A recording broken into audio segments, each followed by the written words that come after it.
Okay. All right. So this is just a follow up to listening to Delgado's book. I'm gonna make it quick. I know I said that before, and then I'm like on for 2 hours. But I just really wanted to show I just want to give you a little bit more feedback on Delgado. Feedback. I wanted to give you a little bit more background on Delgado, sort of introduce you to him. I introduced you to his work, but I didn't really tell you much about him. And so I'm going to give you some feedback on Delgado by showing some videos. It's not like an intensive feedback. It's not like an intensive background on him. That if you're interested, you could look into the into Delgado yourself. But I'm just going to show you a few videos. Well, I'm going to have you listen to a few videos, and then I'll put the link up. So let's see. Recording started. I'm guessing that I don't think I need to record. I don't think I need to record. I don't need to I'll read the disclaimer, but I don't really need to because I'm not showing any TI videos. So let me read the disclaimer quickly and then we'll get to it. Just to be on the safe side. Because none of these videos really have anything to do with electronic harassment. It's just all about and Delgado's book has nothing to do with electronic harassment. It's just I'm using it to show, and it has nothing to do with gang stalking. I'm just using that to show that electronic harassment is possible. So Delgado's research has nothing to do with gang stalking, but it is very relevant. So let me read the disclaimer. By showing these videos on the show, PLN and RX aren't asserting that the people in the videos are TIs, gang stalkers, or whatever they claim to be. PLN and RX aren't asserting that what is being said or portrayed in the videos are true or real. PLN and RX aren't supporting or against anything said or portrayed in the videos unless directly stated by PLN or RX. PLN and RX hold a neutral view of the videos. There is no implied support or rejection of anything in the videos unless directly stated by RX or PLN because the videos are being used only for illustration purposes. And one more disclaimer, and then I'll show you the video. The opinions expressed on this forum is not representative of PLN's official stance. RX's opinion is based on the information available at the time and not PLN's official stance. Not everyone who calls in is a TI. The gang stalkers have a tendency to pretend to be TIs and interfere with activities related to TIs. PLN and RX can't guarantee that TI hour participants, including guests, are real TIs or if what is being said by anyone is true. This isn't to invalidate anyone, but to take into consideration that gang stalkers sometimes pretend to be TIs. With that said, let's watch the first video. Well, listen to the first video. He did his last operation. But the idea of using surgery to control behavior was now so seductive that far from dying with him, it gained momentum.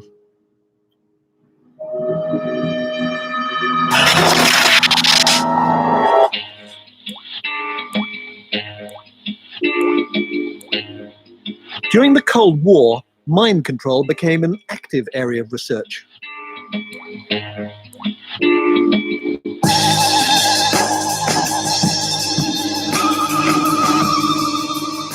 Brainwashing proved to be a blunt tool, but brain surgery offered a more focused result.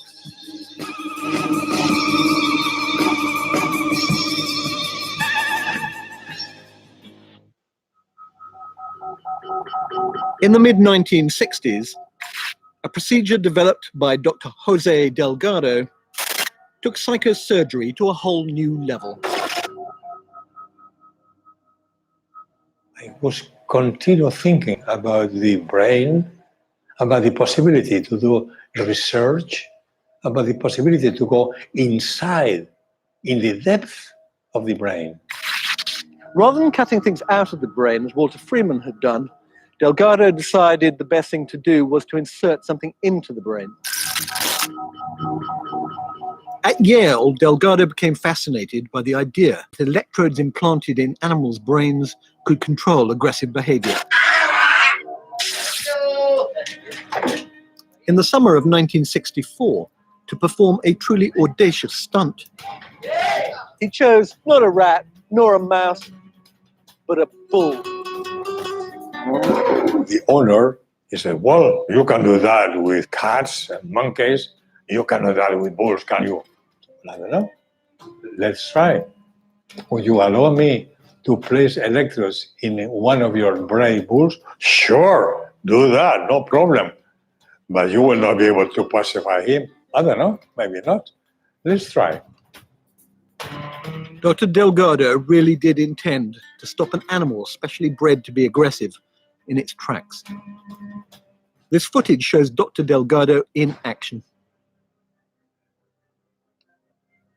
We anesthetized the animal. There we implanted electrodes in the head.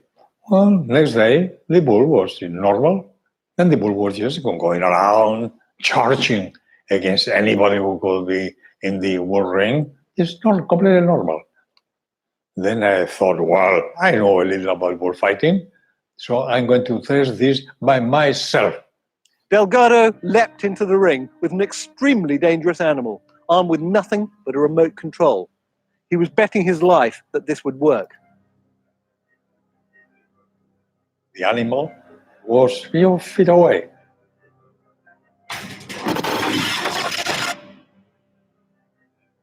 I pushed a button in the radio simulator, and the animal really stopped completely. It was frightening, but it was an experiment. And so when the experiment was over, the bull was in very good health, and I was in a very good health also. So no problem. Jose Delgado was jubilant and saw the success of his experiment as just the beginning. That took us to another big step. If electrodes implanted in animals are possible, can we implant electrodes in the human brain? To many people, this vision of brain manipulation was not thrilling. It was downright terrifying.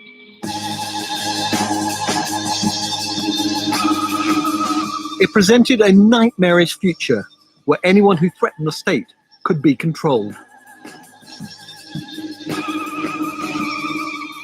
Far-fetched? Well, in 1970, researchers from Harvard Medical School suggested using psychosurgery on black rioters, while others suggested putting implants into gay men to turn them straight. Ethical approval proved impossible. Funding for brain implant research fizzled out. But the story of implants wasn't over. Some of the things they talked about doing were utterly... Okay. So that just showed you, that was Delgado that was actually talking about his research. And that's what I was saying before. His research was shut down. And I think the guy said it continued. So go over, watch these videos because Writing's not that they easy. have, sorry, because they have these visuals. Go and watch the video too. Let's see. So yeah, so that's a little bit about Delgado, and he was famous for his bull, for stopping a bull in mid. Using his device, he was able to stop a charging bull. So another thing, the show Dark Matter appeared on the Science Channel and had an episode on Jose Delgado. A description of the show states, sorry, I just jumped into that. Scientists throughout the age have often performed experiments that in hindsight may have seemed somewhat questionable. This program, hosted by actor John Noble, recalls stories of actual scientific undertakings that just didn't push the envelope, but soared off into Dr. Frankenstein territory. Dramatized reenactments bring to life Soviet scientist Dr. Ilya Ivanov's attempt to crossbreed human apes, UFO researcher Morris Jessup's investigation of government invisibility experiments, and other outlandish but true topics, viewers are often left to form their own opinions about whether these profiled individuals were truly ahead of their time or just plain crackers. And with that, I will show you the video. Let's see. And this one you should watch too, because I think I might have to, go over and watch this after here. Because it shows it kind of dramatizes what happened during the experiments. But I'll try to narrate it a bit. So let's watch that. Now, I convince you. Delgado is fascinated by Swiss research on electrodes implanted in the brains of living cats. When they stimulated the brain with electricity, the cat's paw moved, like so. It is showing we can change the electrical workings in a living brain. And I believe we can fix people. So it's true. You want to stick wires in a human brain. I offer a choice. Lobotomy. Chop up the brains with a knife. Or a few wires in the brain. No permanent damage. You control how strong is the effect. Turn it off, the effect is gone. Which would you choose? Delgado suspected that mental problems like schizophrenia and epilepsy might be caused by aberrant electrical activity in the brain, not a physical defect. And so what he wanted to do was jolt these disruptions and hopefully reboot the normal organized activity in the brain rather than cut it up with a knife. So they're showing him experimenting on a patient It takes now. Delgado several years before he is ready to try his ideas on a human. So they're showing him wiring a patient's brain, him and his assistant. Delgado was aware that different parts of the brain were involved in different things. So for instance, there's a part of the brain that's involved in controlling the muscles, and the more frontal parts of the brain are involved in thinking and planning skills. What Delgado didn't know was what would happen if you were able to stimulate these parts of the brain with electricity.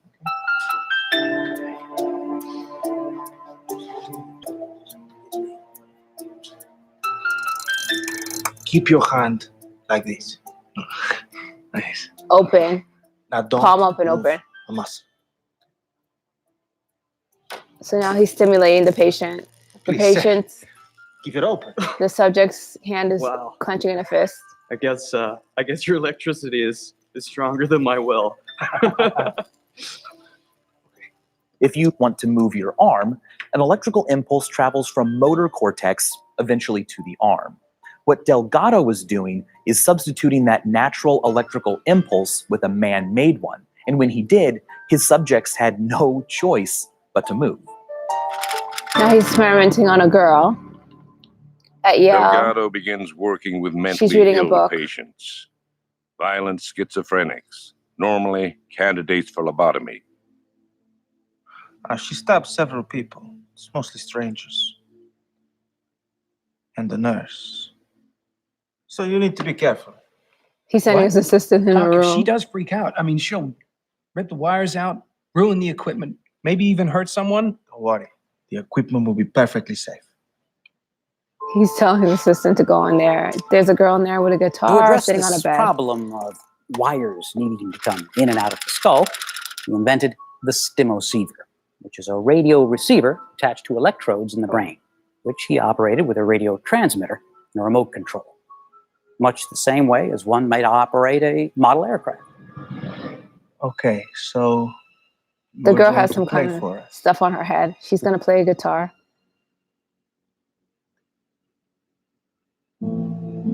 He's using his remote control.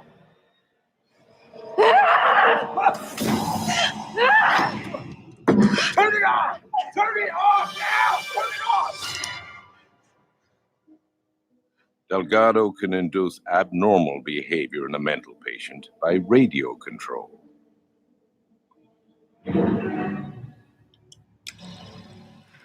And he can manufacture emotions even more personal than anger. It's a female patient. God, you're handsome. She's talking to his assistant. Well, I don't think I've ever seen anyone so handsome in my life. The woman wasn't naturally attracted. She had had an electrode that was planted into her amygdala, which is this structure here. And it's an important part of our emotional response system. So by electrically stimulating the region, they were able to induce a sexual response in this woman externally. Delgado also produces fear, calmness, even euphoria, all at the touch of a button. Though he set out to cure, Delgado's research has produced an unintended side effect. Remote mind control. Okay, so If you write anything on your... that was a dramatized version. Okay. So let's go to the paragraph that I pointed out while listening to the audiobook. The development of new methodology to explore and communicate with the depths of the brain while the experimental subject engages in spontaneous or evoked activities now enables the scientist to analyze or control basic neurological mechanisms of the mind and represent a unique means of understanding the material and functional basis of individual structure. The future should see collaboration between those investigators who formerly studied neuronal physiology while disregarding behavior and other scientists who have been interested in behavior while ignoring the brain. And that was on page 14 of the PDF. So an experiment usually follows the format that the research asks you to do something while they look at how your body or mind is responding. But the thing that makes this weird is that it says explore and communicate with depths of the brain while the experimental subject engages in spontaneous or evoked activities now enables the scientist to analyze and control basic neurological mechanisms of the mind. This is basically saying that the scientist is distracting your mind while they do things to manipulate and control your body. If you watch the video, you will see Delgado telling the patient to do something while he pushes his remote to control the subject's body and emotions. It could be as simple as telling the subject to keep their hand open. If you have ever been part of a research or experiment and were told to do something simple, your mind is kind of distracted, wondering what is going on or trying to figure out what the other person is trying to do, not necessarily in a harmful way. The mind is curious and will spend time trying to think of different explanations. Oh, why is he telling me to keep my hand open? That's so simple, you know? That is the mind being distracted. In the video, he also asks a girl to play guitar, a more complicated distraction. It all allows lower defenses and a way for him to control the body more easily. TIs, don't stress yourselves out trying to be on heightened alert all the time. You will become mentally exhausted. Remember that electronic harassment is an external or outside stimulus. It isn't really you, even if you were chipped. If you were chipped, I'm not saying you were or were not. I don't know. Hypothetically speaking, if you were chipped, then there is just some kind of receiver placed somewhere in your body. It's not part of you. It is there to interfere with your normal activities. The body is naturally on alert for invasions, so the solution may be simpler than you think. Maybe you can stop or decrease the effects of the invasion. I can't tell you what to do. I can just give you information to help you find your own solutions. The TIs claim that their body can, the TIs claim that their body, the TIs claim that their body can be controlled remotely. The TI's claims that their body can be controlled remotely doesn't seem so absurd now, does it? A lot of TIs claim that they are being covertly implanted with microchips, and some claim to have found these microchips in their bodies. If no one is taking these claims seriously and no investigations are being done, then how can the TI's claims be dismissed as crazy?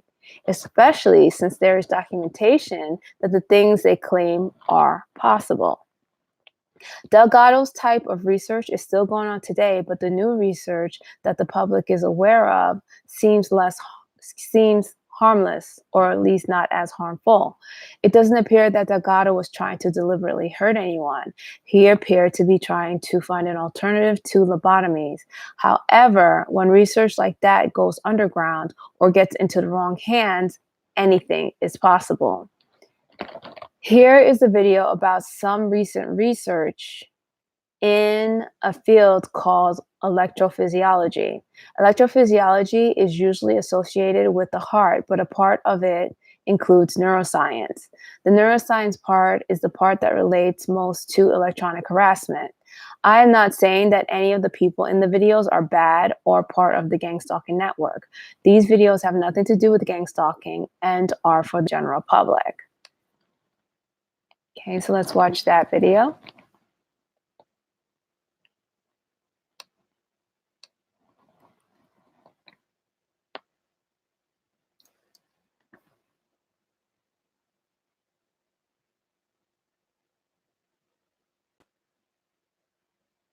I'm waiting for the commercials to stop. This video you have to watch because he's doing an experiment with 2 people. But I'll narrate it for you.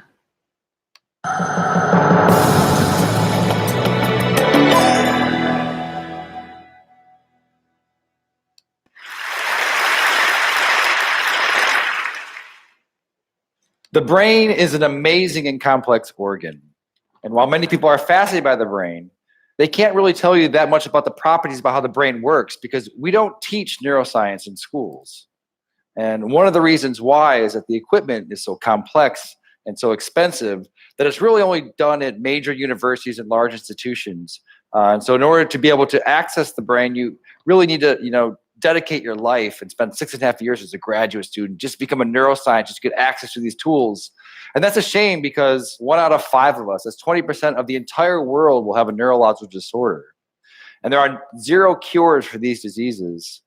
And so it seems that what we should be doing is sort of reaching back earlier in the education process and sort of teaching students about neuroscience, and so that in the future they may be thinking about possibly becoming a brain scientist. And so when I was a graduate student, my lab mate, Tim Marzullo, and myself decided that, what if we took this complex equipment that we have for studying the brain and made it simple enough and affordable enough that anyone, an amateur or a high school student could learn and actually participate in the discovery of neuroscience. And so we did just that. A few years ago, we started a company called Backyard Brains. We make DIY neuroscience equipment, and I brought some here tonight, and I want to do some demonstrations. You guys want to see some? All right. So I need a volunteer. So right before, what is your name? All right, Sam. I'm going to record from your brain. Have you had this before? No. Okay. All right. I need you to stick out your arm for science. Roll up your sleeve a bit. All right. And so what I'm going to do, I'm putting electrodes on your arm, and you're probably wondering, I just said I'm going to record from your brain. What am I doing with your arm? You have about 80 billion neurons inside your brain right now. They're sending electrical messages back and forth and chemical messages. But some of your neurons right here in your motor cortex are going to send messages down when you move your arm like this. They go down across your corpus callosum, down onto your spinal cord, your lower motor neuron, out to your muscles here. And that is electrical discharge. It's going to be picked up by these electrodes right here. And we're going to be able to listen to exactly what your brain is going to be doing. So I'm going to turn this on for a second. Have you ever heard what your brain sounds like? All right, let's turn it on. So go ahead. Whenever you go ahead and squeeze your hand. All right, so what you're listening to, so this is your motor units that are happening right here. Okay, so let's take a look at it as well. So I'm going to stand over here. I'm going to open up our app here. So now I want you to squeeze. Yeah, so right here, these are the motor units that are happening from her spinal cord out to her muscle right here. And as she's doing it, you're seeing the electrical activity that's happening here. You can even click here and try to see one of them. So keep doing it really, really hard. Yeah, so now we've paused on one motor action potential that's happening right now inside of your brain. Okay, do you guys want to see some more? All right, that's interesting, but let's get it better. Okay, I need one more volunteer. He's kind of explaining. What is your name, that's why sir? I'm not talking. Miguel. All right. You're going to stand right here. So Miguel, when you're moving your arm like this, your brain is sending a signal down to your muscles right here. I want you to move your arm as well. All right, so your brain is going to send a signal down to your muscles. And so it turns out that there is a nerve that's right here that runs up here that innervates these three fingers. And it's close enough to the skin that we might be able to stimulate that, so that we can do is copy your brain signal that's going out to your hand and inject it into your hand so that your hand will move when your brain tells your hand to move. And so in a sense, she will take away your free will and you will no longer have any control over this hand, okay? You with me? All right, so I just need to hook you up. All right, so I'm going to find your ulnar nerve, which is probably right around here. You don't know what you're signing up for when you come up. So now I'm going to move away and I'm going to get into our human-to-human interface over here. Okay, so Sam wants you to squeeze your hand again. All right, do it again. All right, perfect. So now I'm going to hook you up over here so that you get this. It's going to feel a little bit weird at first. This is going to feel like a, you know, when you lose your free will and someone else becomes your agent, it does feel a bit strange. So I want you to relax your hand. All right, and Sam, you're with me. All right, so you're gonna squeeze. I'm not gonna turn it on yet, so go ahead and give it a squeeze. All right. So now, are you ready, Miguel? Ready as I'll ever be. Okay, so I've turned it on. So go ahead and turn your hand. Do you feel that a little bit? Okay, do it again. Oh, a little bit. A little bit. He's adjusting Okay, the so impulse. relax. No, hit it again. Okay. Oh, perfect, perfect. All right, so relax. Do it again. All right, so now She's moving her hand and his is moving all right, so right right with now, her. your brain is controlling your arm, and it's also controlling his arm. So go ahead and just do it one more time. All right, so that's perfect. So now, what would happen if I took over my control of your hand? And so just relax your hand. What happens?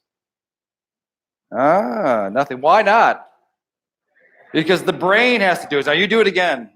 All right, that's perfect. All right, well, thank you guys for being such a good sport.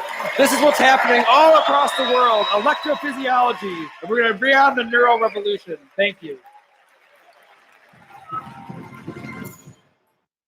I've watched that video several times. It creeps me out. So what happened was he attached some electric patches. Well, he attached something to her arm, and then he had somebody else come up and he attached the same thing to the other guy's arm. And when she flexed her arm, and then you saw him adjusting the intensity of the stimulation. So when he found the right intensity, he just left it. He didn't have to do it anymore. And when she flexed her arm, the guy's arm flexed with her, with her too, the other guy. And what he did, the first trial, was he stood in between them so the other guy couldn't see when she was flexing her arms, and then he stepped away to show the guy that she's really controlling your arm. And what he also did was he took her hand and he was the one that flexed her hand. And when that happened, there was no movement. His hand didn't flex. So her brain had to do it. And then he was able to take the machine interface, the middleman was able to take the signal from her brain and her muscle movement and transfer it to the other guy. So they move simultaneously. So it just creeps me out. Even though I watch it a lot, I've watched that video probably several times and it still creeps me out. So, so definitely go and watch it. That was a video from 2015. So it's not like an old video or anything like that. So it's just current research. So that video shows that TI's electronic harassment claims that their limbs are being controlled is not impossible or crazy. The TI's claim that someone else is trying to control their limbs may not be impossible either, because the guy volunteer was able to move because the girl volunteer was able to move the male volunteer's arm. The female volunteer was able to move the male volunteer's arm using some advanced technology. And I actually kept it short. So that's all the videos I wanted to show you. I thought it was like a nice follow-up to the book club, or the first book club. reading, and it kind of like gives you more information about Delgado's research, and also shows you a more updated research, which is similar to Delgado's, and what could be happening, and how advanced Delgado's technology, how advanced if okay, I guess it was if Delgado's research had continued, where would it be today? And I actually think it's more like if it was, I think it might be more advanced than what we just saw with the guy flexing his muscle, with the two volunteers with the girl flexing the male volunteer's muscle. But I don't really have proof for that right now, but I could show you that, it's still continuing in some forms or the other. It is going to come back because I feel like publicly, the public is more receptive to Delgado's type of research. And I think that people have figured out that if they do it, use it for vanity purposes or say it's for health purposes, the public will be more accepting. And I think most important of all is that TI's claims and TIs need to be listened to, because I think that same technology or similar technology has been used to cause a lot of harm to people. And I think before society or the public, general public, delves into that and jumps into it and is all about it, listen to people who have claims about such a technology or similar technology and how it's been used to affect their lives. And there should be some investigation done into their claims to see if it's true, instead of it just being automatically dismissed as crazy. Because I'm hoping now that, this book club, this temporary book club, now that we're reading Delgado's book about his real research that took place way back in the 50s, 60s, 70s, I'm hoping that you'll see that the TI's claims are not, it's not impossible, and I don't think their claims are crazy either. So that's pretty much it for this week. I think you really should come back for next week's book club, because there's no lull in it. So it's not going to be like a boring hour before it gets good. Because right now we're like into his research and it gets really, really interesting. Next week's, so hopefully you'll come back for that. And thank you for watching. Thank you for coming back, whoever did. Thank you for watching on the replay, if that's how you see it. Have a good night. Okay. And that's pretty much it. Thanks again. Bye.